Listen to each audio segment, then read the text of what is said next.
अस्सलाम वालेकुम, मतीउल्लाह जान MJTV। इस वक्त मेरे साथ मौजूद है मारूफ पर्सन और मीडिया की अहम शख्सियत मलिया हाशमी, जो कि कुछ अर्सा पहले पब्लिक न्यूज़ में एंकर पर्सन थी, मगर इनको अभी अपनी जॉब से हाथ धोने पड़े।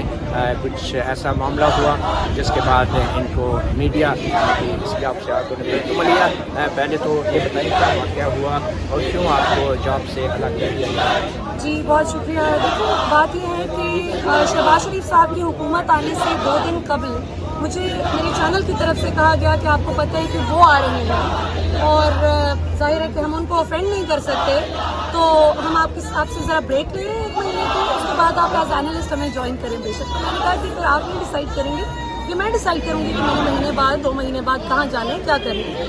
तो मुझे समझ आ गई कि जिस तरह माजी में भी ARY न्यूज़ पर भी 15 दिन के लिए पाबंदी लगी और जिस तरह से आज़ादी इज़हार राय को दबाया जाता है, और जनरली मतलब आप देखें कि हमारा अभी एक अवामी रवैया बन गया है कि डिफरेंस ऑफ ओपिनियन जो है वो बर्दाश्त नहीं होता।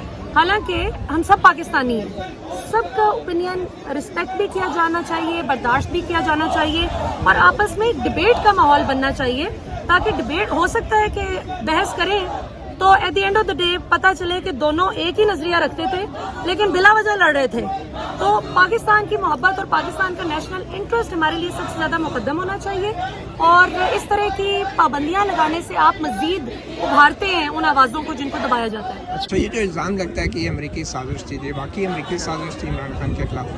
देखिए, आप इसको साजिश कहें या मुदाखलत कहें या जो भी कहें, लेकिन अगर कोई साजिश शख्स देखिए, साजिश होती है तो मुदाखलत होती है, साजिश होती है तो मुदाखलत होती है। साजिश क्या होता है कि पहले एक ईवल प्लान बनता है, पहले एक घिनौना मंसूबा तैयार किया जाता है जिसको साजिश कहते हैं, एक कंस्पिरेसी हैच की जाती है और उसके बाद फिर वो घटिया उस प्लान पे अमल पैरा हुआ जाता है। तो ये बड़ी खतरनाक, ये सिर्फ इमरान खान के खिलाफ नहीं है, पाकिस्तान की सालमियत के खिलाफ साजिश है और ये आज से नहीं, ये बहुत सालों से होती आ रही है। फौज के इदारे कह रहे हैं कि कोई ऐसी साजिश नहीं थी, तो आप फौज के इदारों पे एतमाद क्यों नहीं है आपको? नहीं, फौज के इदारों पे हमें बड़ा एतमाद है। हम तो क्यों नहीं बात मानते? हम बहुत अपनी फौज से मोहब्बत भी करते हैं, कदर भी करते हैं, लेकिन फौज की तो बात मानी है। फौज ने कहा कि मुदाखलत थी, ब्लेटेंट इंटरफेरेंस थी, तो फौज दी तो गल मनी है। नहीं तो क्या एस्टेब्लिशमेंट के इदारे जब ये कह रहे हैं कि साजिश नहीं थी, तो आप समझते हैं इस मुदाखलत को रोकने में इदारे नाकाम हुए? आप गल तो सुनो ना,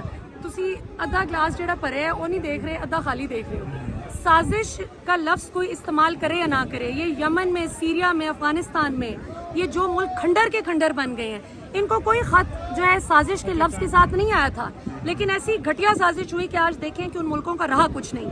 तो इसलिए क्या कौमी सलामती के इदारे नाकाम हो गए इस मुदाखलत को रोकने में? कौमी देखें, मुदाखलत को ये आपने एक अच्छा सवाल किया।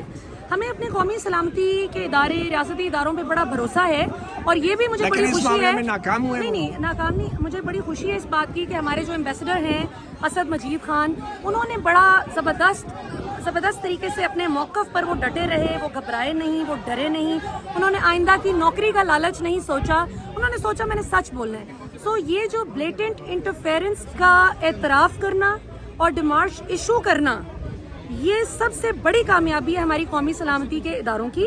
और ये जो कौमी सलामती कमेटी का इजलास, बावजूद इसके कि इमरान खान के सख्त मुखालिफ है ये आपकी जो सियासी जमात हुकूमत में आई है, हुक्मरान जमात, इसके बावजूद वो भी ब्लेटेंट इंटरफेरेंस वाली बात को डिनाई नहीं कर सके। सो इंशाल्लाह क्या फौज इस मुदाखलत का हिस्सा थी? देखिए, मैं फौज के लिए तो जान भी कुर्बान है। वो हिस्सा थे या नहीं? हम तो अपनी पाकिस्तान की फौज का जो सिपाही खड़ा है ना सरहद पे, मतीउल्लाह साहब, हम तो उसकी माँ का ही कर्ज नहीं चुका सकते कि तो वो किस तरह जान पे हथेली रखे। क्यों नहीं मानते? उन्हीं की बात मानी है कि ब्लेटेंट इंटरफेरेंस थी, खुली मुदाखलत थी, और पाकिस्तान की फौज जाहिर है कि जो भी कोई सिक्योरिटी का इशू आता है उसको मिटिगेट करने की कोशिश करती है। और मैं ये भी इस चीज़ पे मैं इमरान खान को अप्रिशिएट भी करना चाहूँगी कि इमरान खान ने एक लफ्ज़ पाकिस्तान की फौज के खिलाफ नहीं कहा, जो बड़ी ज़बरदस्त बात है। इसी इलेक्शन कमीशन के बाहर, इसी शहर इस्लामाबाद में जगह जगह मरियम नवाज नाम लेके जनरल फैज़ का, जनरल बाजवा का जिस तरह से उन पे इस मुदाखलत का कौमी सलामती के इदारों को इल्म था? देखिए, उनको इल्म था तो तभी उस हिसाब से स्ट्रेटेजाइज किया गया कि इसको किस तरह से हैंडल किया जाए। हुकूमत बदल गई, इस पे जाहिर है कि इत्तफाक राय हो सकता है अपनी जगह, किसी का ख्याल हो सकता है कि नहीं बदलनी चाहिए थी, किसी का ख्याल हो सकता है कि बदलनी चाहिए थी। نہیں، اسٹیبلشمنٹ کو میں بالکل بھی نہیں کہوں گی کہ وہ پاکستان کے خلاف کسی گھٹیا سازش یا مداخلت کا حصہ ہے، میں بالکل بھی نہیں کہوں گی. ہاں، پاکستان کی اسٹیبلشمنٹ ہو یا عمران خان کی جو حکومت ٹاپل ہوئی ہے، یہ بہت سارا کچھ ایسا اور بہتر طریقے سے کر سکتے تھے جس سے چیزیں زیادہ بہتر طریقے سے مینج ہو سکتی، لیکن پاکستان کی ٹیم کبھی میچ ہارنے بھی لگے نا تو بھی پاکستانی عوام آیت الکرسی پڑھ رہی ہوتی ہے کہ انشاءاللہ جیتے گی. تو میرا بھی وہ حال اس وقت وہ ہے کہ میں یہ سمجھتی ہوں کہ آخری اوور میں انشاءاللہ ہم 6 چھکے لگا کے پاکستانی قوم جیتے گی. اچھا، آخر میں یہ بتائیں کہ آپ نے میڈیا کی طرف کیسے آئی؟ آپ نے جرنلزم کہاں سے پڑھی ہے؟ یہ بڑا اچھا آپ نے سوال کیا. میڈیا کی طرف تو ایسے آئی کہ وہ سینئر صحافی جناب حامد میر صاحب جو ہیں، انہوں نے، بلکہ ان سے بھی پہلے عمر چیمہ صاحب نے ایک سٹوری کور کی کہ ملیہ ہاشمی جو ہیں، انہوں نے کہا ہے کہ عمران خان کی تقریب حلف برداری پر صرف 50,000 روپے لگے ہیں، اور یوسف رضا گیلانی اور نواز شریف کی تقریب حلف برداری پہ. آپ اس وقت پی ٹی آئی میں نہیں، میں کوئی پی ٹی آئی میں کچھ نہیں تھی. میرے پاس کبھی بھی پی ٹی آئی میں کوئی عہدہ نہیں رہا. پہلے آپ کیا کرتی تھی؟ میرے پاس کبھی بھی کوئی عہدہ نہیں رہا. میں آپ کو بتا تو دوں نا آئی کیسے.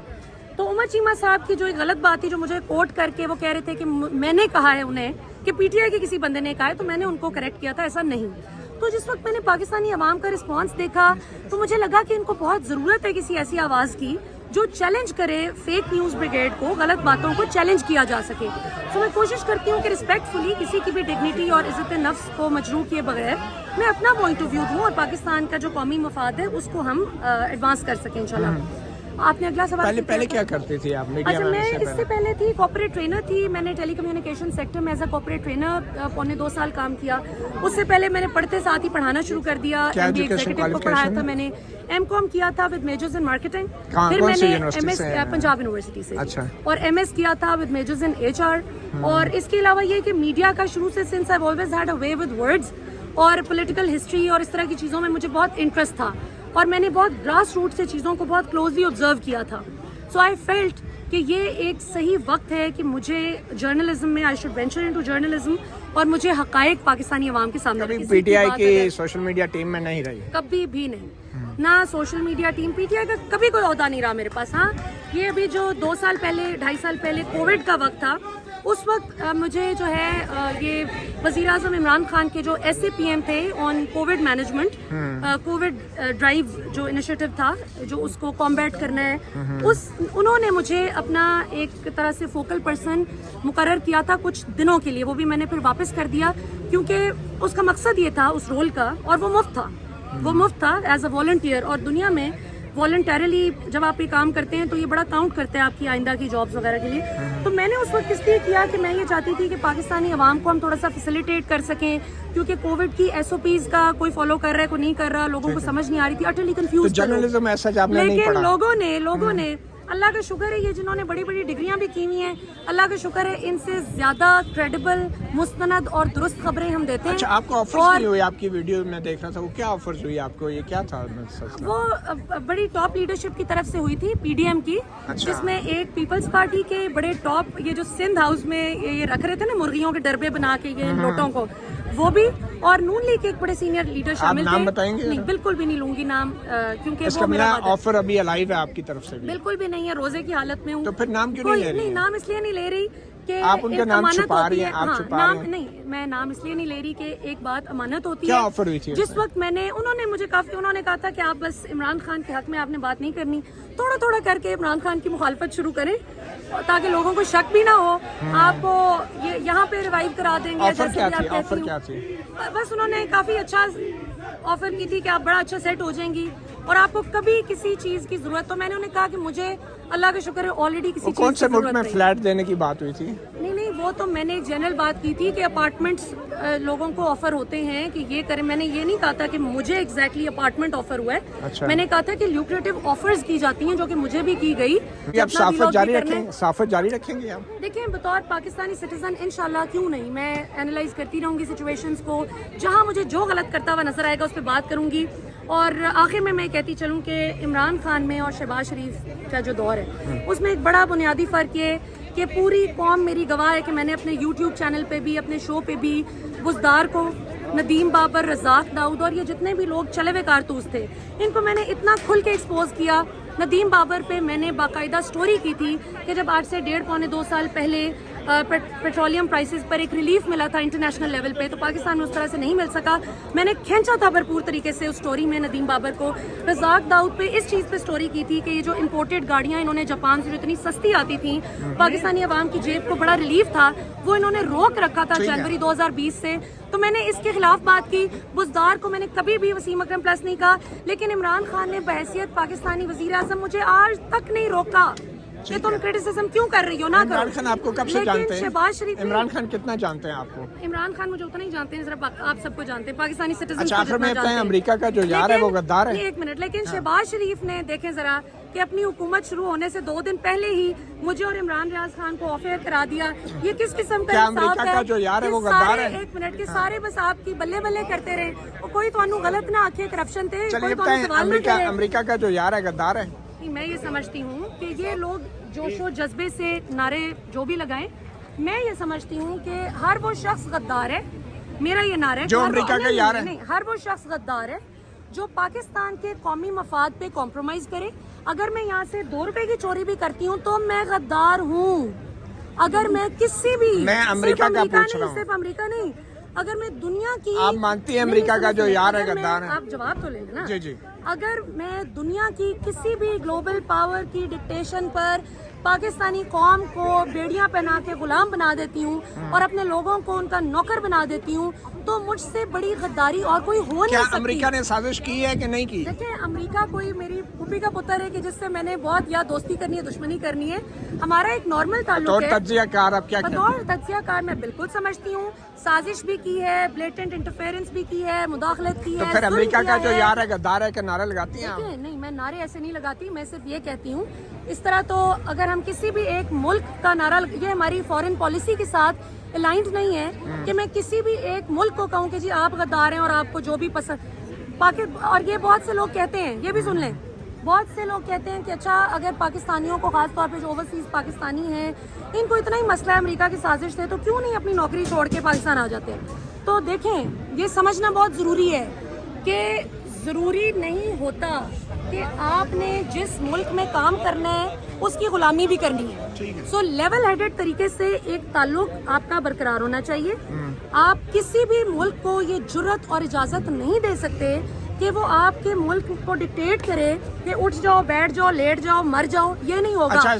और आखिर में जिस तरह से हमारी खैबर पख्तूनख्वा की आवाम ने, हमारे कबायली इलाकों ने जो कुर्बानियाँ दी हैं, जिस तरह से बच्चे मदरसों में उनकी बोटियां हो गई कुरान पाक पढ़ते पढ़ते, जिस तरह से उनके गोश्त के लोथड़े उनके माँ बाप को मिले, जो बमबारी होती थी, जो drone attack, 400 drone attacks Nawaz Sharif और जरदारी के दौरे हुकूमत में 10 साल में हुए, इमरान खान के दौरे हुकूमत में एक भी नहीं हुआ। तो मैं ये समझती हूँ इसमें इमरान खान से ज़्यादा ये अल्लाह का करम और कमाल है। सो हमें हुकूमत जिसकी भी हो, हमें एक मजबूत फॉरेन पॉलिसी चाहिए, हमें ईमानदार लीडरशिप चाहिए। ये आपने बड़ी अच्छी बात की। आखिरी इसी जो बात से, आपकी बात से जुड़ा सवाल है कि जो अमेरिकी साजिश या मुदाखलत थी, क्या इस्टेब्लिशमेंट और फौज ने दुरुस्त इक़दाम किए उसका मुकाबला करने के लिए? ये कोई आप 50वीं दफ़ा सवाल कर रहे हो, मैं 50वीं दफ़ा ही आपको जवाब दूंगी कि देखें, पाकिस्तान की जो हुकूमत उस वक्त की थी इमरान खान की, और जो हमारा दफ्तर खारजा और जो इस्टेब्लिशमेंट है, ये इससे भी ज्यादा बेहतर तरीके से मिलके इसको हल कर सकते थे, जो नहीं हुआ। अलबत्ता नहीं, ठीक है, मतलब अभी जो कुछ हुआ है इससे ये ज्यादा अच्छा हो गया कि लोग एक्सपोज हो गए हैं। वही तो मैं कहती हूँ कि हमारे रियासती इदारों के साथ तो हम खड़े हैं, लेकिन क्या एस्टेब्लिशमेंट भी एक्सपोज हो गई है? देखिए, पाकिस्तान का बच्चा एक्सपोज हो गया है, पाकिस्तान का मैं हो गई हूँ एक्सपोज, आप हो गए एक्सपोज, हम सब एक्सपोज हो गए कि कौन किस साइड पे खड़ा है। बहुत शुक्रिया। पाकिस्तान जिंदाबाद। बहुत शुक्रिया।